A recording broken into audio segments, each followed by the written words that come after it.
Guinness বুকের পথে Tripura police কলমচড়ায় মাত্র ৫ ঘণ্টায় প্রায় ২ লক্ষ গাঁজা গাছ ধ্বংসের দাবি পুলিশের। হিসাবের অমিল নিয়ে জনমনে প্রশ্ন, আর অভিযান ঘিরে শুরু হয়েছে চর্চা। নেশামুক্ত সমাজ গড়ার লক্ষ্যে ত্রিপুরার কলমচড়ায় এক বিশাল অভিযান চালালো পুলিশ। সকাল ১১টা থেকে বিকাল ৪টা পর্যন্ত মানিক্যনগর ও দক্ষিণ কলমচড়ার পাগলাটিলা এলাকায় বনভূমির গভীরে গোপনে গড়ে ওঠা গাঁজা বাগান চিহ্নিত করে প্রায় ১,৯০,০০০-এরও বেশি গাঁজা গাছ ধ্বংস করা হয়েছে বলে দাবি। অভিযানের নেতৃত্ব দেন কলমচৌড়া থানার ওসি ইন্সপেক্টর অরূপদেব বর্মা। পুলিশের সঙ্গে ছিলেন টিএসআর, সিআরপিএফ ও বন দপ্তরের কর্মীরা। তবে গাছের সংখ্যার অমিল ও বনাঞ্চলে গাঁজা চাষ নিয়ে বন দপ্তরের ভূমিকা প্রশ্নের মুখে। প্রশাসনের দাবি, আগামী দিনেও মাদক বিরোধী অভিযান আরও জোরদার হবে। সেই খবর মোতাবেক আমরা প্রথমে মানিক্যনগরের চালতা টলিতে যাই। সেখানে গিয়ে আমরা ওই গাঁজা আমরা ডিস্ট্রয় করি, গাঁজা কাটিং।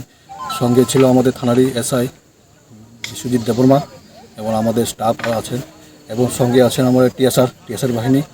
টিএসআর আছেন 5th ব্যাটালিয়ন, এরপর আছে 14 ব্যাটালিয়ন, ওমেন 15 ব্যাটালিয়ন, সাথে আছেন সেন্ট্রাল ফোর্স সিআরপিএফ 140 ব্যাটালিয়ন। সবাইকে নিয়ে আমরা আসি প্রথমে এই মানিক্যনগরে, সেটা আমরা এবং সাথে আছে আমাদের ফরেস্ট ডিপার্টমেন্টের বক্সনগর ফরেস্ট ডিপার্টমেন্ট। এই নিয়ে আমরা টিম নিয়ে আমরা এখানে কাটিং করি। এখানে কাটিং করার পরে নেক্সটে আমরা আসি, এখানে বর্তমানে আমরা এখানে আছি সাউথ কলমছড়ায় আছি পাগলাটিলাতে।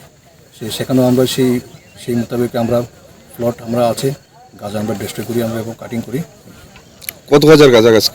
এটা অ্যারাউন্ড হবে 1,90,000, 15টা প্লট মিলে অভিযান চালাতে তো এই অভিযান কি আমাদের ভবিষ্যতে অভিযান জারি থাকবে। ঠিক আছে।